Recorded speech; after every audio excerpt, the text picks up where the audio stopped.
معصوم کی نشانی یہ ہے نا، ان کے اوپر وحی آتی ہے۔ کیا آتا ہے؟ وحی آتی ہے۔ اور نبی کے بعد ایک آدمی کہتا ہے کہ میں حضور کو معصوم مانتا ہوں، لیکن حضور علیہ السلام کی لاڈلی چہیتی پیاری بیٹی سیدہ طیبہ طاہرہ حضرت فاطمہ الزہرا رضی اللہ عنہا کو بھی معصوم مانتا ہوں۔ میں پوچھتا ہوں بھائی تیرے پاس دلیل کیا ہے کہ تو سیدہ فاطمہ کو معصوم مانتا ہے؟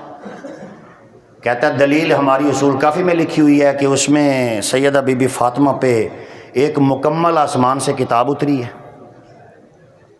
تو جو سیدہ فاطمہ پہ کتاب جفر نام کی کتاب آسمان سے نازل شدہ تسلیم کرے، وہ قرآن کو آخری کتاب مان رہا ہے؟ سارے بولیں گے سارے؟ میں نے کتاب کا نام لیا ہے، نام یاد رکھ لو، اصول کافی، کتاب کا نام کتاب جفر۔ سیدہ بی بی فاطمہ پہ کہتا ہے فرشتہ آتا تھا اور وہ آ کے انہیں نبی علیہ السلام کی وفات کے بعد فرشتہ سیدہ بی بی فاطمہ سلام اللہ علیہا کے اوپر آیات اللہ کا پیغام بھیجتا تھا۔ تو یہ جو جفر کتاب کو سیدہ بی بی فاطمہ پہ نازل شدہ مان کے قرآن کے بعد پیغمبر اسلام کے بعد سیدہ بی بی فاطمہ کو معصوم کہہ رہا ہے، کیا وہ حضور کی ختم نبوت کو ماننے والا شمار کرو گے؟ بلند آواز سے، بلند آواز سے۔ نبی علیہ السلام جب دنیا میں تشریف لائے تو اللہ نے اعلان کر دیا وَلَٰكِن رسول اللہ و خاتم النبیین، یہ آخری نبی ہیں، رسولوں کے سلسلے کو ختم کرنے والے ہیں۔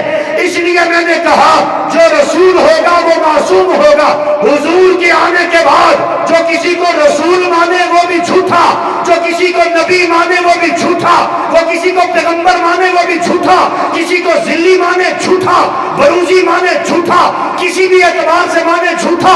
اسی طرح جو میرے محمد کی تشریف آوری کے بعد نبی کی پاک آل میں سے، نبی کی پاک اولاد میں سے یا نبی علیہ السلام کی امت میں سے کسی کو معصوم تسلیم کرے گا اور لاکھ نمازاں پڑھے اور مومن ہو سکتا۔ اے ٹھوک کے عقیدہ ہے ساڈا، اے ٹھوک کے عقیدہ ہے ساڈا، وجا کے عقیدہ ہے ساڈا۔ اگر کوئی کہے گا کہ ہم حضور علیہ السلام کے بعد حضور کی اولاد کو حضور کی طرح معصوم مانتے ہیں، اسی انہوں مرزائیاں دے صف وچ گھسیٹ کے کھڑا کران گے۔